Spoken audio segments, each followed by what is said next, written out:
Alors, finalement, bonjour encore une fois à tout le monde. Je vous souhaite le bienvenu pour cette deuxième journée du workshop sur les nouvelles perspectives d'analyse musicale de la voix.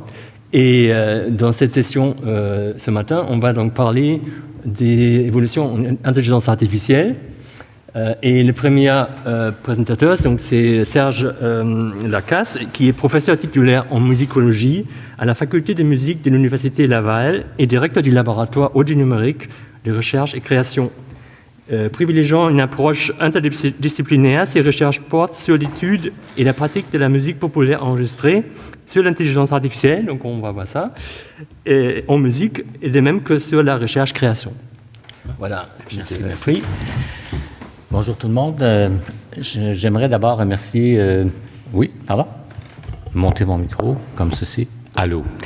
Alors, j'aimerais remercier Céline, Antoine et Axel pour l'invitation. C'est très gentil. Je suis très heureux d'être ici, malgré le décalage. Alors, je m'intéresse depuis quelque temps à l'intelligence artificielle en contexte musical. Puis donc, ma communication va ici aujourd'hui, va porter sur 3 aspects. D'abord, je vais... faire une sorte de mise à jour, probablement déjà désuète à partir d'hier, probablement, du recours à l'IA en contexte musical. Je vais ensuite proposer une brève réflexion sur l'impact de l'IA sur l'esthétique artistique en général et musicale en particulier. Puis finalement, je vais présenter un projet de recherche émergent qu'on va commencer au mois de septembre et qui concerne plus spécifiquement l'IA et la voix chantée en musique populaire. Donc, comme c'est le cas pour plusieurs autres domaines artistiques, l'usage d'algorithmes et même de l'intelligence artificielle n'est pas nouveau en musique. En effet, bien avant l'avènement de l'ordinateur moderne, la fascination pour la création de systèmes mécaniques et d'automates pour produire la musique existe déjà à partir du 13e siècle. À l'époque, il s'agissait simplement de systèmes mécaniques, souvent hydrauliques, permettant de produire de la musique, par exemple les machines fameuses d'Ismaël Al-Jazari. Bien évidemment, c'est l'émergence de l'informatique qui a marqué un tournant décisif, ouvrant la voie à des explorations approfondies des capacités de la technologie pour enrichir et transformer la création musicale. Dès 1843, Ada Lovelace, qui est probablement la première personne à avoir imaginé et créé ce qu'on pourrait appeler un logiciel informatique, avait déjà une vision précise des futures capacités des machines dans le domaine de la création musicale en prédisant l'avènement d'un système capable de composer de la musique de haute qualité. Je vais la citer. Supposing, for instance, that the fundamental relations of pitched sounds in the science of harmony and of musical composition were susceptible of such expression and adaptations, the engine might compose elaborate and scientific pieces of music of any degree of complexity or extent. 1843. Cela dit, même avec les possibilités de calculs actuels, il semble que l'IA n'ait pas encore tout à fait atteint le niveau de complexité que Lovelace avait envisagé. Bien que, on va voir un peu plus tard. Donc, pour illustrer ce point, j'aimerais vous présenter quelques exemples concrets d'utilisation de l'IA. Commençons par explorer les cas de Beethoven et Schubert. Alors, en 2019, on a annoncé que l'IA avait complété la célèbre symphonie inachevée de Franz Schubert, donc la symphonie numéro 8 en si mineur, dont Schubert avait entamé la composition en 1822. Let me read you a text message I got last night. She said, "What are you doing?" I just wrote back, "I got commissioned to finish Schubert's Unfinished Symphony with the help of an AI neural network running on a smartphone, and I fly to London for the premiere on Tuesday." And she wrote back, "That is the coolest sentence I've ever read."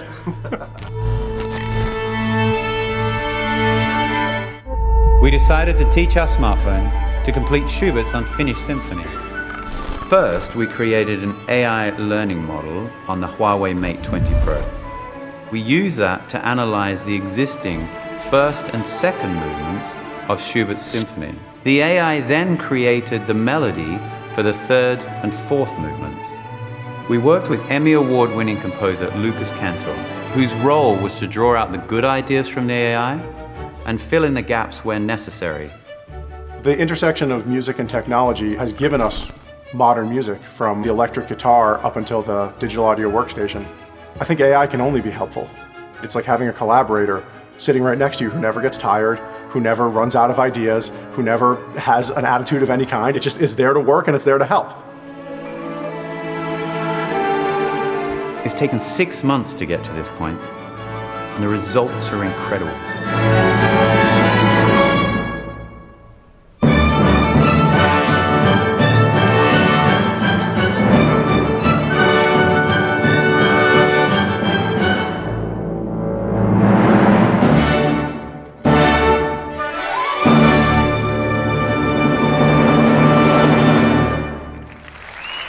I'm collaborating with a non-human intelligence that is channeling the intelligence of a dead human. And that's profound. If our smartphone is intelligent enough to do this, I can only imagine what else is humanly possible. OK, alors résumons ce qu'on apprend de cette vidéo. Premièrement, après avoir été alimenté par le contenu des 2 premiers mouvements composés par Schubert, l'IA ne fournit qu'un corpus de lignes mélodiques. On comprend donc, et on nous dit, que c'est un seul être humain qui a eu la responsabilité de sélectionner les meilleurs extraits mélodiques parmi ceux proposés par l'IA. Donc, le compositeur américain, Lucas Cantor, a également agencé les extraits sélectionnés à l'intérieur d'une forme qu'il a lui-même établie et donc a produit lui-même l'ensemble des arrangements et de l'orchestration. Finalement, et comme on l'a vu et entendu, l'œuvre a été jouée par un véritable orchestre, en tout cas, du moins, c'est ce que j'ai cru voir et entendre. Et c'est d'ailleurs ce même processus-là, qu'on observe avec la terminaison, si on veut, la finalisation de la 10e symphonie de Beethoven. Donc, deux ans après Schubert, cette fois sous la baguette de l'Autrichien Walter Werzowa, la 10e symphonie de Beethoven a pris une nouvelle dimension grâce à l'IA. Mais selon la même démarche dont je viens d'expliquer. Alors, rappelons qu'en musique, je vais y revenir plus tard, mais il existe une tradition de ce qu'on appelle la continuation, pensons par exemple à Franz Xaver Süssmayr, qui en 1792 complète le Requiem de Mozart, ou encore à Barry Cooper, qui en 88 se lance dans l'audacieuse entreprise de poursuivre la 10e de Beethoven, mais il va seulement s'arrêter après le premier mouvement. Donc, ce n'est pas nouveau. L'an dernier, le lancement de la chanson Now and Then, attribuée aux Beatles, a créé un véritable buzz. Cette œuvre, prétendument conçue par l'IA, a suscité un mélange de fascination et de débat. Cet événement illustre parfaitement l'engouement actuel pour les possibilités offertes par l'IA dans le domaine artistique, tout en mettant en lumière les interrogations et le scepticisme qu'elle peut aussi engendrer. Effectivement, dans la majorité des titres d'articles et de publications relayant l'annonce, un rôle prépondérant est attribué à l'IA dans la création de cette chanson. En voici quelques-uns des titres. Sir Paul McCartney says artificial intelligence has enabled a final Beatles song. Autre titre, The Beatles are using AI to release one last song. Final song Now and Then to be released thanks to AI technology. A new Beatles record is here thanks to artificial intelligence, ou the Beatles' final song is now streaming thanks to AI, and so on, etc., etc. OK. En réalité, le rôle de l'IA dans la production de cette chanson s'avère très, très limité. L'objectif, isoler la voix de John Lennon à partir d'une bande sonore personnelle où il s'accompagne lui-même au piano enregistré sur une cassette. Or, malgré les annonces spectaculaires, la technologie utilisée pour isoler la voix n'est pas nouvelle, elle existe depuis au moins 2 décennies. Rappelons également qu'au-delà de ce processus de démixage ou de séparation de la voix, c'est la véritable voix de Lennon que l'on entend, et non pas une voix créée par IA, par exemple, ainsi que les accompagnements réalisés par des humains, y compris les autres membres des Beatles. Ces derniers avaient même entamé la production de cet enregistrement dès 1995, donc aucune IA ne participe à la création musicale de cette œuvre. Bref, à mon avis, une tempête médiatique dans un verre d'eau artificiel. Idem l'année dernière. Le monde numérique a été secoué par une nouvelle retentissante. Drake aurait, selon les rumeurs, dévoilé une nouvelle chanson. Sauf que non, la nouvelle chanson aurait été en fait produite par IA, provoquant un véritable tollé. Dans la vidéo qui va suivre, on va voir d'abord un influenceur qui nous éclairera sur cette affaire, puis nous écouterons les réactions à chaud d'un duo d'influenceurs qui cumule près de 1,5 million d'abonnés sur la chaîne YouTube. Ça va être Before a fort. few weeks ago, nobody was really talking about AI music. But that all changed when this guy posted a video of himself sitting in a chair. Now, of course, as many of you know, he was sitting in a chair while listening to an AI-generated song by Drake and The Weeknd. Now all of a sudden, everybody's talking about AI music. They're talking about it so much that within just a few days, this song had over 15 million views on TikTok and 600,000 streams on Spotify. Whoa, stop. You trying to get my YouTube channel deleted? Unsurprisingly, this song really pissed off the major record labels, so Universal eventually stepped in and removed the song from TikTok, YouTube, all the streaming services. But this wasn't just your run-of-the-mill copyright takedown. I mean, Universal probably does thousands of those a day. No, this was literally worldwide news. I mean, BBC? Y'all got the British Broadcasting Corporation talking about the AI Drake song? This guy in a bedsheet managed to piss off the music industry so much that this moment will probably go down in history as a critical turning point in the advancement of AI. Like right here, sounds like it's like a Casio keyboard, like all this literally. I can't nail with my ex, next to lean or the flex, ayy. Bumping Justin Bieber, the fever, head left, ayy. She know what she need, or I need, or she blessed, ayy. Give it my best, ayy.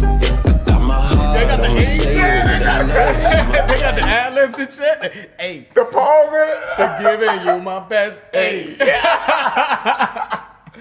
Yeah, man. That is amazing and scary all at the same time. It is. Seriously, you know. Dans les faits, tant les paroles que la mélodie de la chanson ont été l'œuvre exclusive de Ghostwriter 977. L'enregistrement et donc l'intégralité des arrangements, de la conception sonore, du mixage et du matrissage a été réalisé par Ghostwriter 977. Même la piste vocale a été enregistrée, interprétée par Ghostwriter 977. Ce ne sont que les timbres des voix de Drake et de The Weeknd qui ont été modélisés par AI. Ou par IA, pardon. Autrement dit, nous sommes témoins d'une véritable performance d'imitation. Ghostwriter, dans son interprétation, adopte les particularités et les nuances vocales propres à Drake et à The Weeknd, comme l'ont d'ailleurs remarqué les deux influenceurs entendus précédemment. L'IA n'entre en jeu que pour ajuster le timbre de la voix de Ghostwriter afin qu'elle se rapproche de celle de Drake et de The Weeknd. Cela soulève une question intéressante. En quoi cette démarche se distingue-t-elle réellement de pratiques d'imitation traditionnelles et bien établies? Par exemple, au Québec, à l'instar de Véronique Dicker, qui parvient à imiter non seulement le style, mais aussi le timbre de Céline Dion. Certes, nous sommes face à un cas de deepfake musical avec Drake. Cependant, il semble que Ghostwriter aurait pu obtenir un résultat similaire en simplement faisant appel à un imitateur talentueux. Nous aurons donc à revenir sur ce paradoxe tout à l'heure. Cela dit, il est vrai que depuis tout récemment, les technologies d'intelligence artificielle générative ont la capacité de créer des fichiers d'œuvres audio musicales, et ce, à partir de simples descriptions verbales, des prompts, dans une approche similaire à celle utilisée par ChatGPT, que vous connaissez pour les textes, mais aussi par Sora, que peut-être vous ne connaissez pas pour les vidéos. Donc, vous allez voir un petit extrait d'environ 1 minute de vidéo en 4K, créé uniquement avec des prompts sur Sora de OpenAI. Il n'y a pas de son. Donc, tout ça, c'est de l'IA. Il y a 0 humain.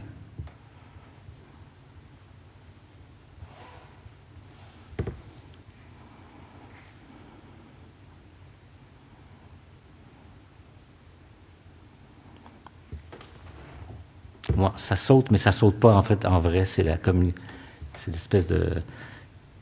En tout cas, vous irez voir Sora. Vous allez voir la qualité.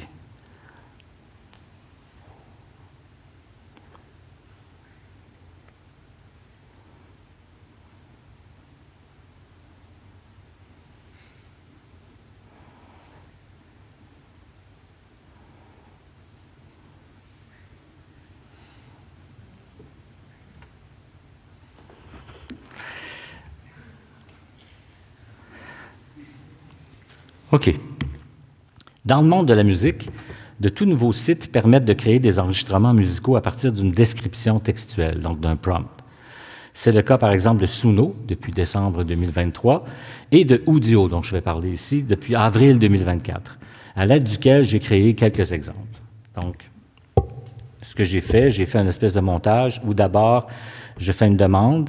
Donc, je demande Hindustanic Traditional Music. Je tape ça dans Suno et j'appuie sur Générer. Ça prend environ 30 secondes à 1 minute et génère à chaque fois 2 pièces. Et là, vous allez entendre une des 2 pièces.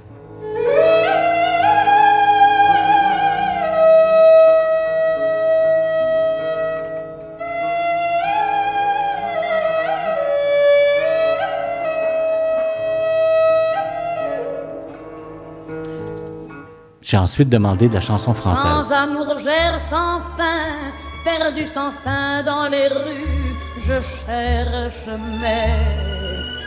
ma destinée, pas dans les cafés, mais ma destinée. De la musique baroque.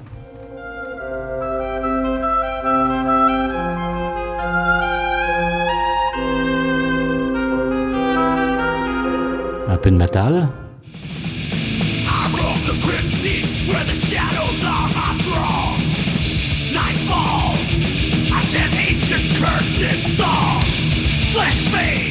Pourquoi pas de la chanson... Ah non, du jazz, ben oui.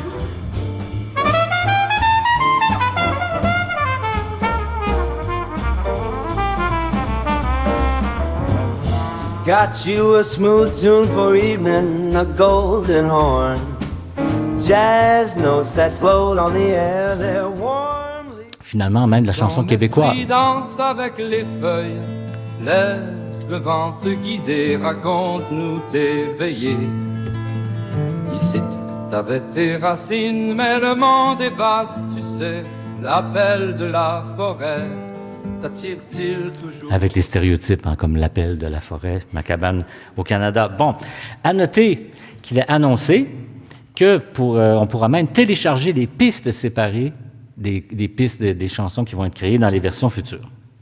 Donc, cette avancée toute récente soulève évidemment des questions de tous ordres, éthiques, légales, mais aussi esthétiques, voire métaphysiques, ce qui nous mène à la deuxième partie de ma communication et qui correspond à l'élément central du cadre théorique du projet que je vais vous présenter ensuite. Alors, Lev Manovich et Emanuele Ariely ont progressivement dévoilé leur ouvrage Artificial Aesthetics, chapitre après chapitre, de décembre 2021, et le dernier chapitre date de mars 2024. Il y en a peut-être un là, qui est sorti plus tôt, plus récemment, mais je ne crois pas. L'ouvrage se compose jusqu'à maintenant de 7 chapitres, chacun écrit en alternance par l'un des 2 auteurs. Pour cette présentation, je vais me concentrer principalement sur les idées d'Emanuele Ariely, philosophe spécialisé en esthétique de l'art et des médias. Comme nous le verrons, cette citation que vous voyez ici ne représente pas seulement un élément fondamental de leur argumentation, mais à mon sens touche directement aux questions esthétiques fondamentales posées par l'utilisation de l'IA dans le domaine artistique. Donc, je cite quand même, « The encounter between AI and aesthetics is crucial because aesthetics is considered a quintessentially human domain. » Ariely remet fortement en question l'idée de faire reposer l'ensemble des choix artistiques fondamentaux ou sa supervision sur les épaules d'une seule personne. Pour lui, je le cite, « If the generated content is expected to have aesthetic value, the generative networks must take into account not only the formal dimension, how artifacts are made, but also their corresponding subjective interpretation and reaction, including people's aesthetic preferences. Otherwise, we would be able to generate infinite variations of patterns, but not have a clue on how they relate to our appreciation. » Fin de la citation.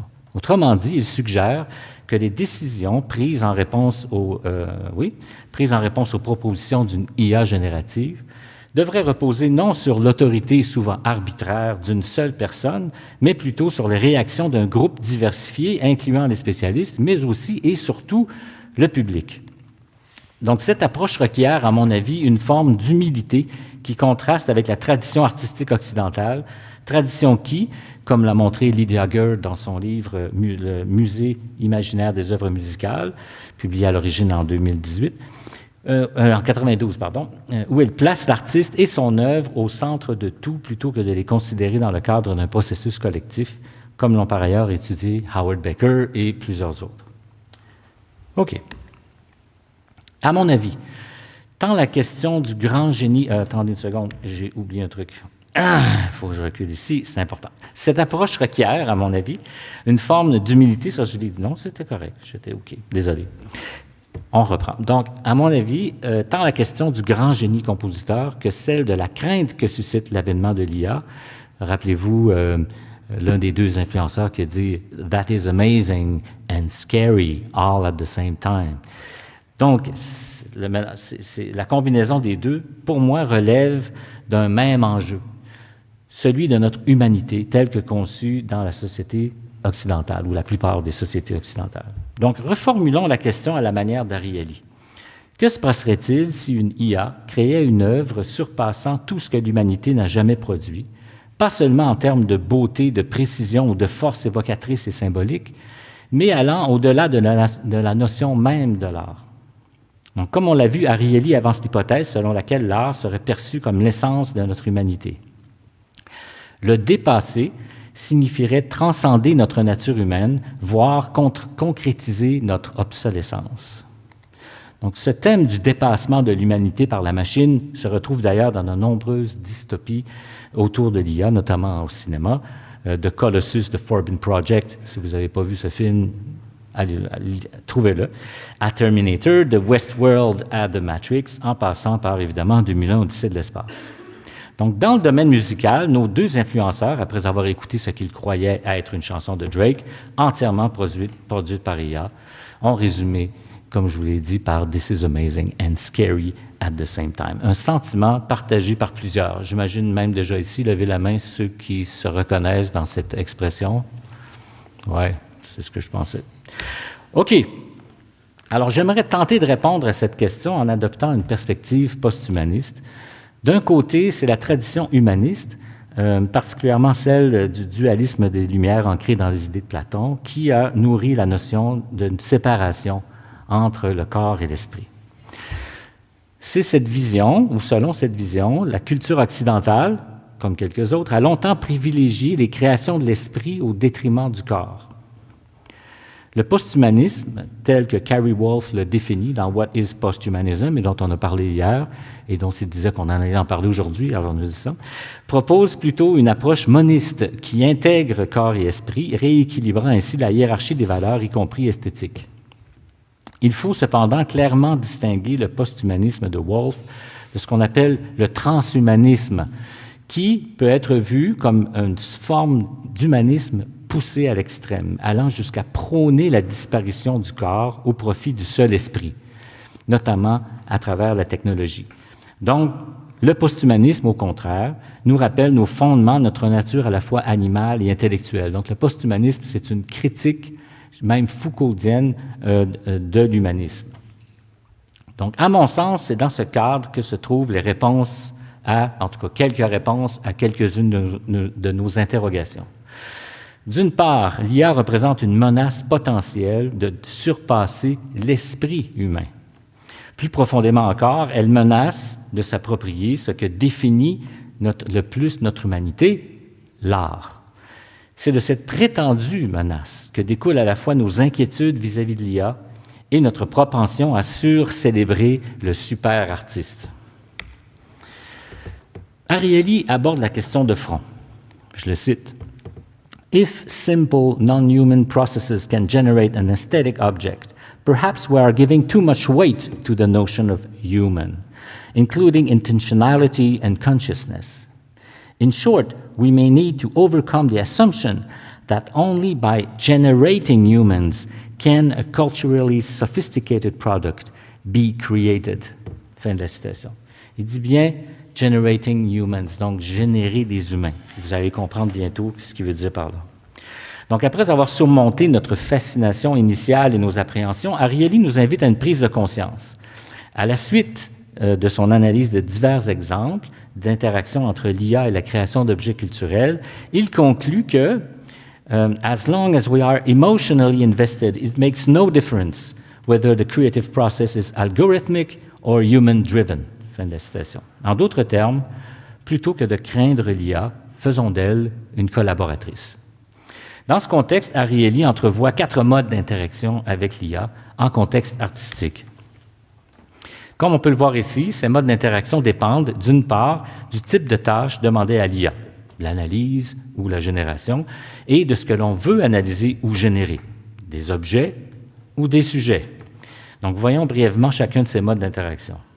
Pour Ariely, qui utilise la musique comme exemple, dans ce premier mode d'interaction, qu'il appelle l'analyse des objets, l'IA mène une analyse approfondie d'un jeu de données. Par exemple, ce jeu de données pourrait comprendre toutes les compositions de Bach, compositions dont l'IA identifie les patrons mélodiques, les similarités entre les différentes œuvres, de manière à dégager, disons, le style caractéristique du compositeur. C'est ce qu'on appelle le machine learning, pour faire simple, dont l'efficacité est directement proportionnelle aux dimensions du jeu de données. L'objectif général de l'apprentissage machine est de créer une sorte de modèle des données. On peut alors s'arrêter là ou encore poursuivre avec une approche générative. Alors, une fois le modèle issu d'une analyse approfondie des données, l'IA générative va pouvoir générer des objets, chacun partageant les caractéristiques du modèle. Par exemple, dans le cas de Bach, on pourrait demander à l'IA de créer une nouvelle œuvre qui présente les caractéristiques compositionnelles du compositeur. Nous avons déjà rencontré ce type d'approche, par exemple, avec Beethoven ou Schubert tout à l'heure. Ariely propose d'appliquer ensuite la démarche à ce qu'il appelle les sujets.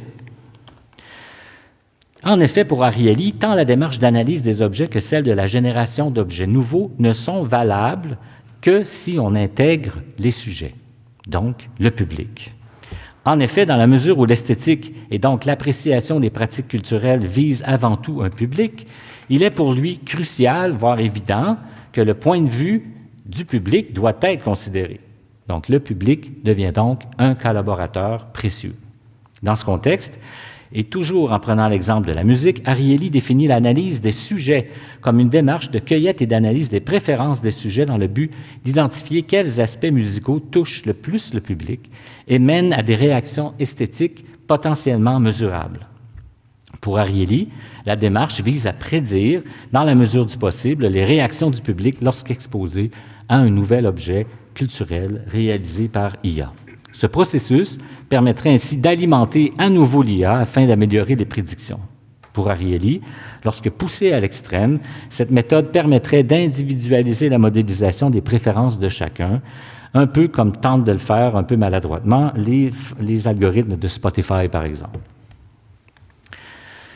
Pour Ariely, la prochaine étape devient évidente: générer des modèles de sujets à partir de l'analyse de jeux de données de préférence du public. On pourrait ainsi prédire le comportement du public, voire d'individus, lorsqu'exposé à un objet culturel donné. De cette manière, un compositeur ou une IA pourrait tenir compte de l'évaluation de l'IA plutôt que de sonder le public. Cette voie permettrait éventuellement à l'IA de produire des évaluations pertinentes d'objets culturels. Au terme de cette brève introduction à l'esthétique artificielle, je voudrais vous présenter un projet de recherche qui démarre et qui tentera d'appliquer, en fait, du moins en partie, puis de manière préliminaire, la vision esthétique là, de Ariely en particulier. Je suis déjà rendu à 56 minutes. Est-ce que c'est ça? Plutôt 5. Ah, OK, 5. OK. Mais je suis OK dans le temps parce que j'ai... C'était 30 minutes, non? Ah oui, 35? Donc, voilà. Ah OK, donc c'est bon. Parfait. En fait, ça se peut que ce soit 40 minutes. OK. Après, c'est un peu dommage qu'on ne peut pas discuter, non? Ah, on va pouvoir, c'est parce qu'il y avait 1 heure d'écrit sur le... Ouais. D'accord. Mais j'y vais avec le projet alors. Je pense que c'est peut-être le bout le plus intéressant dans le contexte ici du truc. Donc, mon projet constitue une première phase, en fait, dans un programme de recherche-création qui vise la conception, la réalisation et la diffusion d'une série de chansons populaires entièrement fondées sur l'intelligence artificielle. Ce programme, intitulé Fictus, sera alimenté par des enquêtes scientifiques d'appréciation menées auprès de l'auditoire. Les résultats permettront de poser des choix esthétiques parmi les suggestions offertes par l'IA pour chacun des aspects du programme. Les paroles, la mélodie, les accords, les arrangements, l'enregistrement, donc le mixage, le matrissage, le contenu visuel, mais aussi, et surtout, pour ce qui nous concerne, la voix. Si je peux interrompre. Oui. Donc là, il y a 1 heure pour CH, donc ça veut dire qu'il est plus long, non?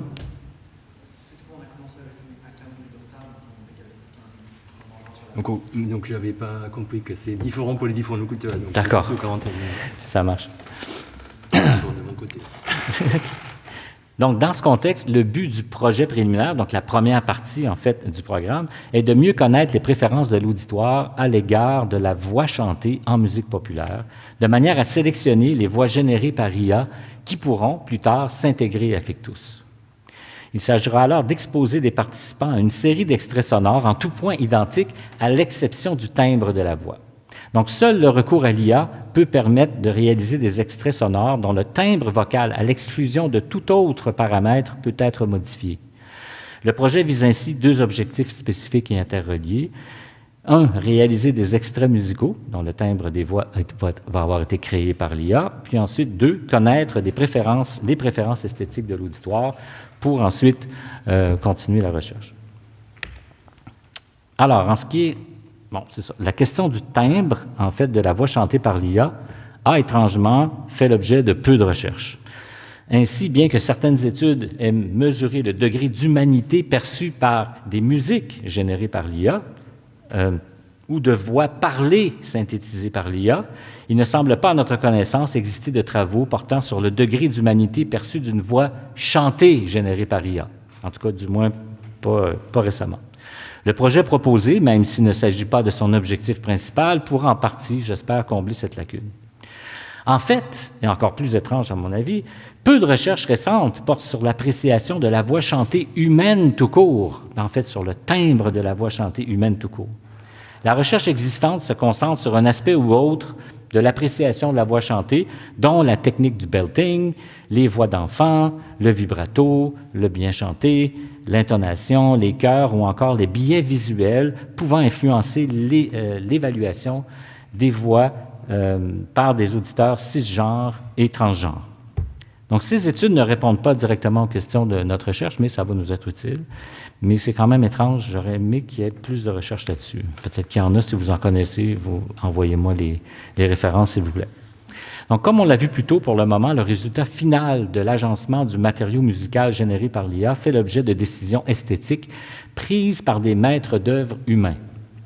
Donc, dans le cas de la symphonie, par exemple, de Schubert. Autrement dit, c'est encore à la figure traditionnelle, souvent masculine d'ailleurs, de l'expert, du compositeur, de l'artiste, que revient la tâche, certains diraient le privilège, de donner un sens esthétique aux propositions soumises par l'IA. Donc, à ce problème, et dans le prolongement de la pensée d'Ariely, une partie de la solution se trouve, à notre avis, dans un appel à une communauté beaucoup plus large. Les artistes, certes, mais aussi, et peut-être avant tout, le public, les amateurs de la pratique musicale en question. Donc, de cette manière, alors, on peut envisager, comment on peut envisager d'intégrer les préférences de l'auditoire dans le processus de création? C'est une question qui m'a amené justement à développer ce premier projet-là, puis de me donner aussi comme principe qu'on fera constamment appel au public pour partager avec l'équipe le projet, la responsabilité de cette étape cruciale de création, de sélection en particulier des éléments qui vont avoir été produits par l'IA. Donc, il va s'agir de sonder les préférences des amateurs de musique en ce qui concerne le timbre vocal. De cette manière, nous pensons pouvoir atténuer le biais esthétique des membres de l'équipe. Pas tous, pas tout entièrement, mais en tout cas au moins en partie. Donc, la méthode proposée combine approche de création et de recherche pour connaître les préférences de l'auditoire en regard du timbre de la voix chantée, afin d'alimenter le programme Fictus en aval. La première étape sera de concevoir des extraits musicaux en tout point identiques. Donc, chaque extrait va être identique, à l'exception du timbre vocal. Donc, avant l'avènement de l'IA, il n'existait pas d'outil capable de véritablement isoler le timbre d'une prestation vocale des autres paramètres de cette prestation. En effet, et comme vous le savez ici, au-delà des notes qui sont chantées, la prestation comporte de multiples paramètres que l'on peut diviser en 2 grandes catégories. Celles qui modifient la mélodie, l'intonation, le vibrato, le portamento, les sauts de registre, ceux qui modifient le rythme, les retards, le rubato, on en a parlé hier beaucoup, ceux qui modifient la dynamique, etc. Mais il y a aussi ceux qui sont responsables de la caractérisation du timbre de la voix. Donc, des plateformes rendent donc possible une modification exclusive des caractéristiques du timbre d'une prestation existante, tout en préservant l'intégralité des autres paramètres. Donc, par exemple, Audemy. Alors là, je vais vous faire entendre un exemple tout à fait affreux parce que pour tester, c'est moi qui ai chanté, OK? Donc, je ne sais pas chanter. Donc, comme on dit en anglais, garbage in, garbage out. Fait que c'est sûr que même si le timbre va être chanté, il ne chantera pas mieux, mais il va avoir un timbre différent. OK? Gardez ça à l'esprit. C'est parti. Peut-être. I don't know how I'm gonna fill this hole in my heart. I don't know how I'm gonna fill this hole in my heart. So we live, so we die. So we live, so we die. Premier timbre. Différent. I don't know how I'm gonna fill this hole in my heart. I don't know how I'm gonna fill this hole in my heart. So we live, so we die.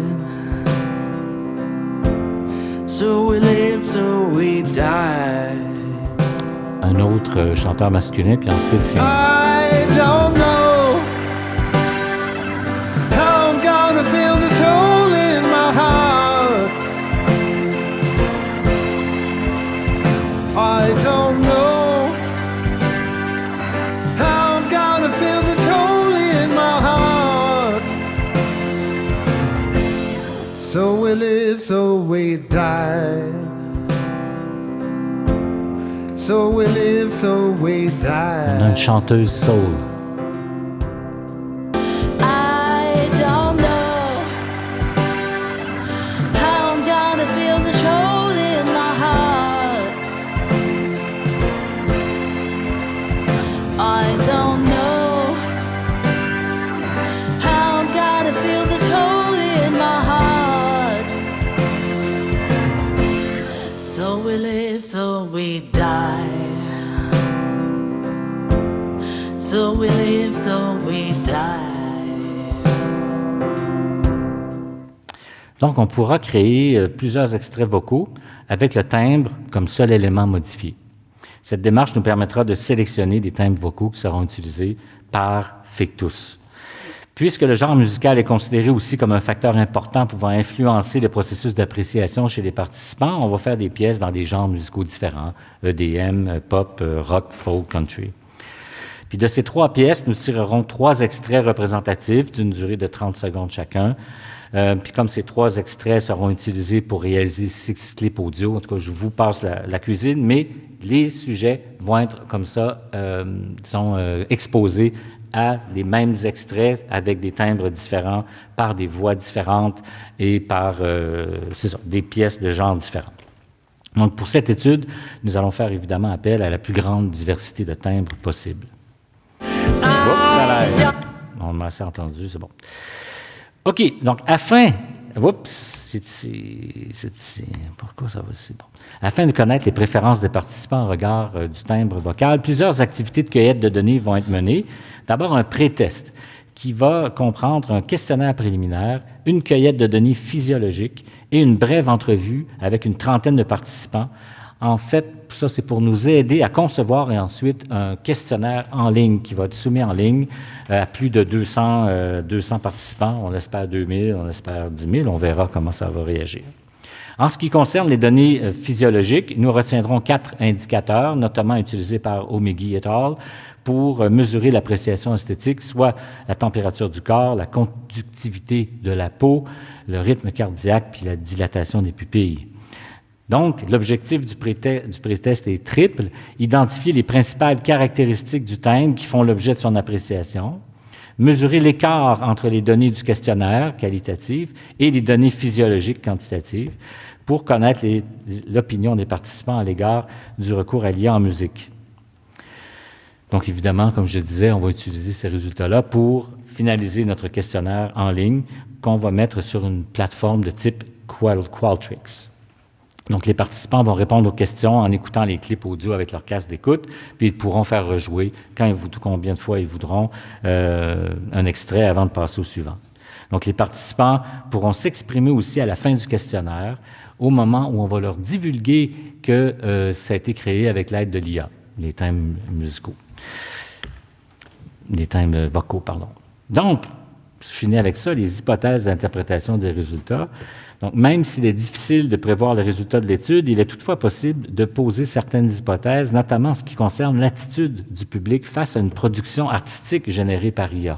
Ça, c'est assez intéressant. Donc, entre autres, Hong et al. Ont constaté que, et je les cite, « The AI music generator's characteristics affected the AI musician evaluation, but did not lead to the change of music evaluation. » Donc, pour notre projet, le fait de connaître le timbre vocal, je recommence. Pour notre projet, le fait que les personnes soumises au test apprennent que le timbre vocal est généré par IA ne devrait donc pas affecter leur appréciation du timbre, mais pourrait mener à une appréciation négative du chanteur artificiel. Donc, c'est deux choses, si ça confirme en fait l'étude de Hong. Alors, plus tôt, j'ai évoqué que les cas de symphonie de Schubert et de Beethoven, ou encore le cas de la chanson Heart on My Sleeve de Ghostwriter, constituaient des exemples d'imitation. Donc, l'autre hypothèse, c'est que dans le cadre du projet, on va poser l'hypothèse que l'utilisation de l'IA en contexte artistique, de même que les préférences à son endroit, relèvent en fait de cette longue tradition d'esthétique de l'imitation et de la transformation, entre autres étudiée par Jeannette, puis entre autres étudiée par moi-même dans mes trucs sur la transphonographie. Donc, peut-être que ce projet-là, que je croyais en fait nouveau pour moi, va finir par une sorte de mise en boucle semblable aux boucles de rétroaction utilisées dans les programmations de l'intelligence artificielle. Voilà, merci beaucoup.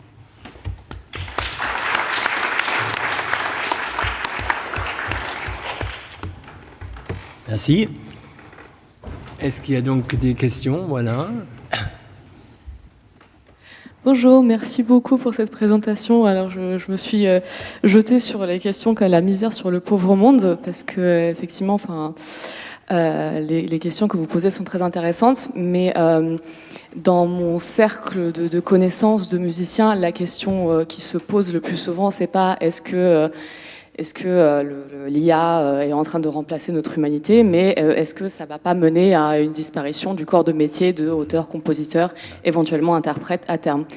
Donc, ma question, c'est est-ce que vous avez une idée, en fonction des résultats qui, de ce que j'ai compris, ne sont pas prédictibles à l'heure présente, est-ce que vous avez une idée des potentielles répercussions d'un tel projet de recherche sur l'industrie musicale? Bon, c'est une longue question. Je vais faire un peu d'historique. Moi, je suis vieux, donc je suis batteur et dans les années 80 est arrivé le Lindrum, la batterie électronique. Ce fut une catastrophe annoncée. Plus de batteurs. Or, j'ai continué à jouer de la batterie. J'étais celui qui était engagé dans les studios pour programmer la batterie. J'étais ensuite, que ce qui se passe maintenant, c'est que c'est des mélanges des deux. Donc voilà. Oui, l'IA, c'est plus avancé, c'est un autre truc, mais l'adaptation de l'industrie va se faire comme c'est fait toujours pour toutes sortes de domaines. C'est sûr qu'il va y avoir des pertes, il va y avoir des emplois qui vont disparaître. Pensez à tous les films qui sont doublés, c'est fini. Fini. Maintenant, les doublures, ça va être avec l'IA qui va justement prendre la voix, en plus le timbre de l'acteur. Mais il va y avoir probablement des nouveaux types d'emplois liés à ça. Donc, c'est des transformations normales dans les sociétés qui sont catastrophiques à petite échelle, on va dire, pour justement les musiciens. Mais encore là, il faut voir ce qu'il y en est. J'aimerais vous dire, ah non, mais les humains vont toujours vouloir voir des humains qui vont performer sur scène. Bien, au Japon, il y a des artistes qui sont virtuels, dont les vidéoclips sont virtuels, même sur la scène, c'est des projections holographiques virtuelles, et ils ont des fans qui savent parfaitement que c'est virtuel, mais ils adorent ça. OK? Pourquoi? Je ne sais pas, je ne sais pas s'il y a eu des réactions. Donc, il va y avoir des gens qui vont aimer ça, mais d'autres qui vont vouloir aller voir des chanteurs, chanteuses de jazz, d'autres qui vont vouloir aller voir du rock, du métal, fait par des vrais humains, puis il va y avoir des tensions, puis il va y avoir des questionnements. Fait que, probablement. Mais je ne peux pas parfaitement répondre à votre question, sauf que c'est clair que l'industrie musicale, en ce moment, en fait, tout ce qui est légal, c'est déjà, en tout cas, ils ont pas mal une bonne idée de ce qu'ils vont faire. Par exemple, toutes les compositions générées par IA vont être du domaine public. Et ensuite, il y a la question en tout cas, d'autres droits là, liés à ça, les droits d'aller dans les bases de données et tout ça là, pour nourrir l'IA. Ça, c'est en train d'être discuté, mais ils sont quand même en train de réfléchir à ça beaucoup. Donc, c'est ce que je peux vous dire jusqu'à maintenant, et probablement que d'autres vont avoir des réponses plus disons, éclairantes à ce sujet. Merci beaucoup. C'est bon, merci. Moi, j'avais mélange de questions et de remarques. Je te posais la question de la place, de la figure du compositeur. Et je me demande si vous avez regardé justement en préparation tout ce qui est la question de la réaction du public vis-à-vis de la production collective, notamment par rapport à tout ce qui est pop music mainstream, qui est rarement, depuis un certain nombre d'années maintenant, le fait d'une personne. C'est des groupes de créateurs, quelqu'un qui produit la partie rythmique, quelqu'un qui produit l'accompagnement harmonique, quelqu'un qui pose la mélodie, qu'un autre artiste va chanter véritablement. Et d'un côté, ça aussi, ça détruit la figure du compositeur, la figure de l'artiste. Et ce qui reste, finalement, à mon sens, c'est le nom sur la pochette du disque, en fait. Ah oui. Parce qu'on ne sait pas qui a produit derrière. Donc, je me demande si vous avez regardé, par rapport à cette question-là, tout ce qui est song composition camps et autres. Mais là, j'ai parlé du grand compositeur, mais ça peut être la figure de l'artiste, mais il y a toujours quelqu'un mis de l'avant. Beyoncé est reconnue pour justement avoir un team incroyable, puis en plus, elle les rémunère en droit d'auteur, elle leur donne chacun des rôles, mais personne ne sait ça, c'est juste les gens de l'industrie qui le savent, et même pas tous. Au cinéma, c'est pareil. Au cinéma, il y a combien ça prend de temps, les crédits à la fin pour voir toute l'équipe. Mais on parle du réalisateur, le réalisateur, souvent, des fois la réalisatrice. Moi, j'aime bien Sofia Coppola. Et donc, c'est ça, il y a toujours cette espèce de marque-là d'une unicité quelque part. OK? Et c'est ça qui est mis de l'avant plutôt que la coopération. C'est ça que je veux dire. Donc, le compositeur, c'est en musique classique. Mais sinon, en pop, ça va être l'artiste. Mais en France, c'est différent. En France, il y a quand même une espèce de... Si on compare au Québec, les auteurs-compositeurs sont quand même mentionnés souvent. Gainsbourg, par exemple, oui, il avait figure d'artiste, mais il avait aussi figure de compositeur. Donc, c'est un peu différent. Au Québec, c'est vraiment l'artiste en premier. Mais ça, il y a des différences culturelles, mais il n'en demeure pas moins qu'il y a des figures, disons, dominatrices, ou en tout cas, qu'on met de l'avant, qui sont médiatisées, puis qui sont même consommées en tant que telles. Donc, c'est pas la notion de collaboration, même si tout est fait en collaboration, qui est mis de l'avant. Je sais pas si ça répond à votre question. Un peu? OK. Céline? Merci beaucoup pour ce bel exposé. Alors, je suis très intéressée par le projet Fictus et je voudrais avoir quelques détails, notamment sur ce que vous entendrez par timbre dans ce projet et quel est le degré de précision des prompts pour la définition des timbres, parce que dans ce que tu nous as montré, j'avais l'impression que c'était des timbres de voix finalement associés à des genres. Est-ce que pour le projet, tu vas utiliser AudioMe, ce programme, et quel est le degré de précision? Ensuite, est-ce qu'il y a la possibilité de jouer, par exemple, sur les registres? Comment tenir compte finalement des corrélations entre timbre et les autres paramètres, parce qu'évidemment, par exemple, quand on monte dans la tessiture, ça va avoir une incidence sur le timbre, donc on ne peut pas isoler vraiment le timbre, sauf évidemment ce qui relève de ce qu'on pourrait définir comme le timbre identité, hein, pour reprendre les terminologies de Michel Castellango, donc ce qu'il y a de constant dans le timbre d'une personne. Et j'ai l'impression aussi que dans AudioMe, donc ce programme, c'est un travail surtout sur un changement d'identité, donc d'âge, également d'âge, d'identité sexuelle. Ça me fait penser un petit peu à ce qu'on peut faire également avec le logiciel Trax, hein, un logiciel développé par l'IRCAM, hein, qui est aujourd'hui distribué par Flux, où on avait cette possibilité de changer l'identité de la voix. Donc, globalement, sur quels paramètres tu penses jouer All right. Pour ce qui est de Tract, c'est complètement un autre système. Là. C'est un système qui n'est pas du tout le même. Puis moi, je trouve que, Flux, j'adore leur compresseur, j'adore tout ce qu'ils font c'est incroyable, là, la qualité, la transparence. Mais Tract, pour moi, c'est pas un super bon outil. Donc, c'est sûr que Trax, pardon. J'utiliserai pas ça. Je l'ai essayé, j'ai fait plein de tests, là. Mais Audemy, puis d'autres plateformes, dont celle a utilisé Ghostwriter pour Drake, ce sont des plateformes pour lesquelles des gens ont été modélisés. La voix de personnes ont été modélisées. Donc, ce sont des vraies personnes dont les voix ont été modélisées par IA. OK, après du deep learning. Puis ensuite, donc, c'est sûr que ça dépend de qu'est-ce qu'il y a comme données pour pouvoir ensuite, qui vont aller remplacer ce qu'on fait, comme moi, quand j'ai chanté tout bien mal. Toutes mes fautes ou toutes mes imprécisions ont aussi été reproduites. Ça fait pas chanter mieux. Donc, c'est pour ça que j'aime bien l'idée d'utiliser comme ça des timbres d'autres personnes modélisées par IA pour ensuite être capable de voir comment les gens vont réagir. Est-ce que c'est un paramètre suffisant ou dans quelle mesure, en tout cas, ce paramètre-là peut orienter l'appréciation des gens. OK? Pour ce qui est de la précision du degré, je n'ai pas accès à leur logiciel, je ne peux pas dire, mais je peux dire qu'il y a plusieurs plateformes, mais ça va plus loin que ça. Il y a une plateforme qui s'appelle Synthesizer 5, je ne sais pas s'il y en a qui la connaissent ici, celle-ci, c'est encore plus intéressant. Il y a encore des voix modélisées, on achète des modèles de voix, de chanteuses, de chanteurs, surtout en langue asiatique, mais il y en a aussi en anglais.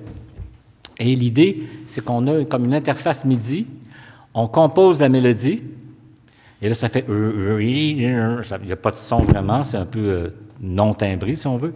Puis ensuite, on prend la banque de timbres qu'il y a, puis on assigne un timbre. Donc là, il n'y a personne qui a chanté, là. On programme la mélodie, et ensuite, on programme chacun des paramètres.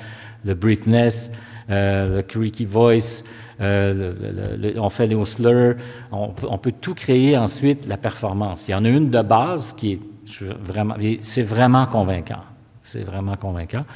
Donc, peut-être je vais faire affaire, je ne sais pas, il faut qu'on expérimente. Donc, ça, c'est l'idée du projet. Il y a une bonne partie qu'on expérimente. On va tout aller voir ce qui existe. On va regarder ce que fait peut-être l'IRCAM ou autre, mais on va essayer de voir qu'est-ce qu'il y a de disponible pour pouvoir, justement, modéliser, prendre des modèles de thèmes et les appliquer à des performances existantes. Donc, je ne peux pas répondre plus que ça à votre question, malheureusement, à cette étape-ci. Merci beaucoup. OK. Merci pour votre présentation. Tout à l'heure, vous avez dit que pourrait continuer à coexister la musique virtuelle et puis la musique produite par des humains. Après, moi, la question que je me pose, c'est pas une question, c'est juste une petite remarque, c'est que vous, comme moi, on a quand même un ancrage de par notre âge dans un monde artistique très réel, et peut-être que nos enfants, petits-enfants, arrière-petits-enfants, bien plus tard, auront d'autres modèles. Voilà. OK. Voilà. Je vais vous répondre quand même, parce que c'est une bonne question. Moi, je suis dans le studio depuis presque l'enfance. Donc, j'ai tout vu de l'analogue. Et là, on a un studio à l'Université Laval où il y a un mélange. Il y a de l'analogue et il y a du numérique. On a le meilleur du numérique, mais le meilleur de l'analogue, dont une console SSL 4000G+, ceux qui connaissent les consoles. Et donc, un jour est venu un producteur d'une des chansons de Madonna, un Français, dont je ne me souviens plus le nom, un jeune de 20 ans. Et en rentrant dans le studio, il a dit, moi, j'ai jamais vu de console de ma vie. Je n'ai travaillé que sur des ordinateurs. Là, j'ai besoin de venir sur la matière. Et il a découvert, et il voyait le modèle avec lequel il jouait, la SSL virtuelle, il l'avait devant lui, il était émerveillé. Même chose avec un artiste québécois que vous connaissez probablement pas, qui est venu au studio exactement pour la même raison. Il y a 22 ans, il n'a jamais utilisé de quelque chose qui n'était pas virtuel. Donc, il y a un retour. Pensez au retour du vinyle. Ce n'est pas un énorme retour, mais il y a quand même pas loin de 10 fois plus de vinyle vendu qu'il y a 20 ans. Donc, ça ne m'effraie pas tant que ça. Pas cet aspect-là, en tout cas. Parce que ce qu'on voit dans l'histoire, c'est que ça fait ça. Ça avance. Fait que, voilà. Bon, donc le post-humanisme n'est pas terminé. En fait, je m'interrogeais sur autre chose, c'est que la musique générée par l'intelligence artificielle s'appuie pour beaucoup sur le goût des auditeurs. Et c'est ça qui m'interroge, en fin de compte, par les enquêtes, le goût, parce que, voilà, il y a une zone de confort qu'il est dommage de ne peut-être pas dépasser dans l'art. Il faut faire attention. Ça dépend quelles sont les données qu'on va utiliser pour nourrir l'IA. Si les données sont la musique mainstream, il va faire de la musique mainstream, mais de la musique hindoustanie du sud de l'Inde, il faut qu'on nourrisse à ça pour qu'il puisse être capable de faire. Donc là, c'est à nous de décider qu'est-ce qu'on donne comme nourriture à l'IA. Si on veut seulement donner de la nourriture, je ne sais plus à qui j'ai parlé de ça hier, on a parlé de ça justement, l'idée qu'on aille voir seulement les marges et qu'on ne fait que nourrir une IA avec les marges, qu'est-ce qui va nous produire? Donc c'est pas... en ce moment, c'est sûr que l'industrie va vouloir faire des pièces de musique qui vont répondre au plus large public, c'est certain. Mais il n'y a pas que ça, là. Comme d'ailleurs c'est le cas en ce moment, la musique expérimentale, je veux dire, elle existe, même s'il y a 3-4 personnes dans la salle peut-être qui vont l'écouter, mais elle est là quand même. Donc, on va pouvoir aussi se servir de l'IA pour ça. C'est le pari, en fait, d'Ariely, autant pour les médias que pour la peinture, que pour la sculpture. Donc, l'architecture, c'est le pari qu'ils font. Un pari d'une espèce de confiance entre une humanité un peu marginale qui va vouloir explorer les pourtours pour essayer encore de faire avancer, si on veut, la création. Donc, merci. Merci. Voilà.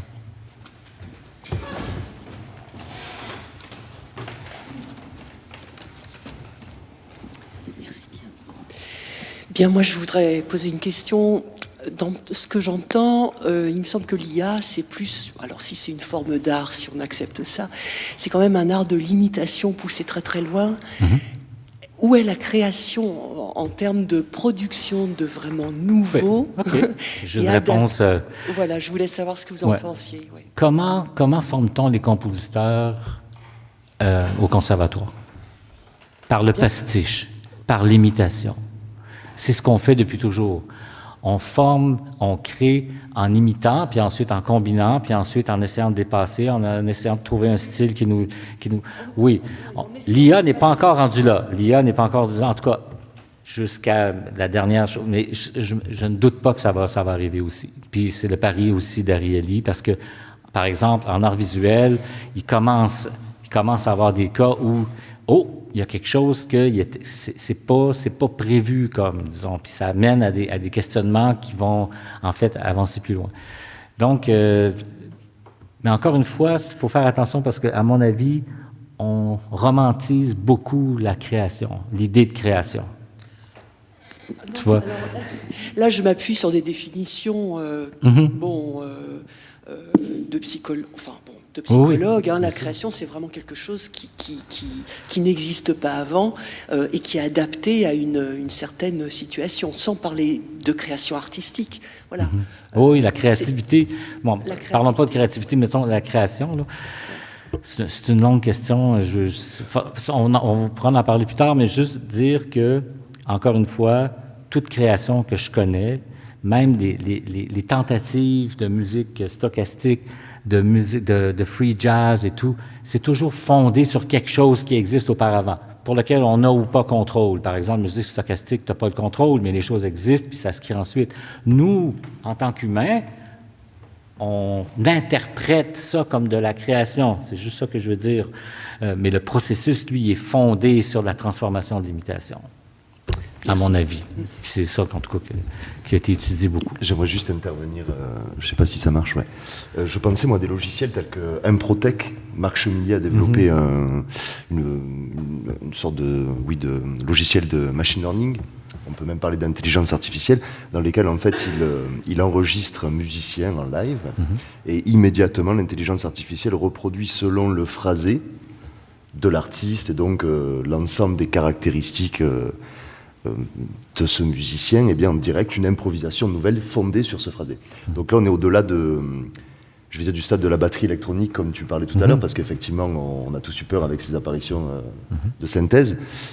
Et je pense qu'Improtech, quand même, pose, entre autres, il y en a d'autres, il y a Jazz, je crois aussi, pose quand même des questions.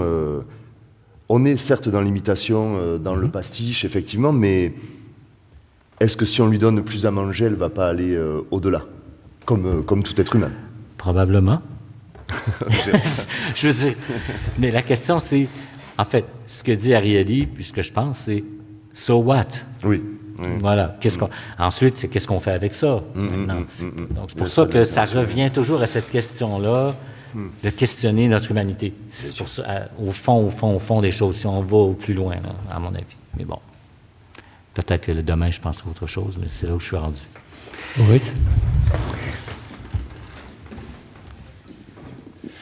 Moi, j'ai une question sur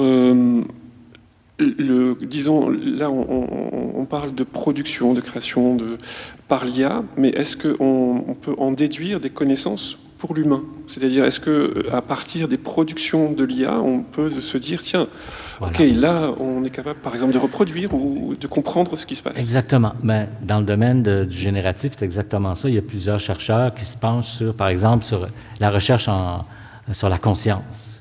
Beaucoup font de la recherche sur l'intelligence artificielle, d'essayer de la rendre consciente, non pas pour s'en servir parce qu'elle est consciente, mais pour mieux comprendre comment fonctionne la conscience humaine.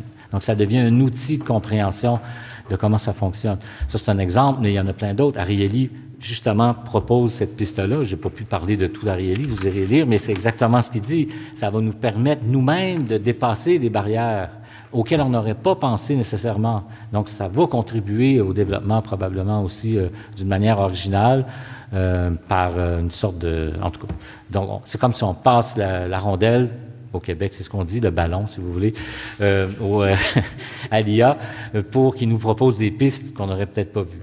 Donc, oui, absolument. OK. Moi, j'aimerais aussi faire une petite remarque sur cette question de création. On travaille beaucoup à l'ECAM avec l'IA aussi, donc, et on a posé aussi beaucoup de questions là-dessus. Mon point personnel, c'est que effectivement, les humains, ils font pareil, mais un humain, il produit toujours une chose. Donc, il est influencé par toutes sortes d'impacts ou d'influences. Après, il filtre, il fait un choix, et c'est ça son choix. Et ça, il propose, et les autres, ils réagissent. Bien sûr, il est influencé par toutes les réactions des autres. Les IA, donc les outils, pour moi, ce sont des outils, ce ne sont pas des intelligences. Ils ne font pas pareil. Donc, ils regardent tout ce qui existe, et après, ils peuvent produire des millions de variantes. Et donc, ce n'est pas une. Ils n'ont pas une préférence pour une ou pour une autre. Ils produisent, c'est la première, ça c'est un choix, donc la première qui choisit, c'est la première. Après, ce sont des millions, et après, quelqu'un doit choisir. Et généralement, c'est comme vous l'avez montré, et ce sont des humains qui vont, du coup, sur la base de leur compréhension, de leur histoire, donc leur corps, c'est le posthumanisme, comme on l'a dit, choisir quelque chose et proposer aux autres qui peuvent, du coup, de nouveau réagir. Voilà. Et c'est, je crois, cet élément-là, de choisir un et de dire « Oh, ça, c'est mon choix ». Et ça, un IA ne pourra jamais faire parce qu'il n'a pas cette exposition au monde et avec les mêmes corps que nous, parce que vous avez les mêmes corps plus ou moins que moi. C'est pour ça que mes réactions sont un peu similaires aux vôtres, et l'IA, il n'aura pas ça. Exactement. Et c'est pourquoi, c'est la raison pour laquelle on veut faire appel au public. On veut, plutôt que de donner cette espèce de responsabilité à une personne unique qui aurait supposément toutes les compétences pour le faire, dans une objectivité, disons, idéale, on va demander au public. Et ça aussi, c'est intéressant, parce qu'on pourrait dire, OK, le public, en gros, si vous demandez à 1 million, vous avez en moyenne. Si vous demandez à une Une personne? Ça dépend. Vous Si je aurez demande 7 à 1 personnes? million d'Asiatiques, je n'aurai pas la même réponse qu'à 1 million de Canadiens. Vous voyez, donc, c'est certain qu'il va falloir qu'on va tenir compte de la démographie, de tout, de la culture, et c'est pour ça qu'on va faire des entretiens aussi. Mais là, c'est un projet de départ, mais l'idée, c'est d'essayer de partager la responsabilité des choix. Parce que vous avez parfaitement raison, l'IA ne choisit pas, il produit. Alors, on veut partager cette responsabilité-là avec le public. OK, merci. Donc, je crois que c'était une discussion très intéressante. Merci pour toutes ces idées.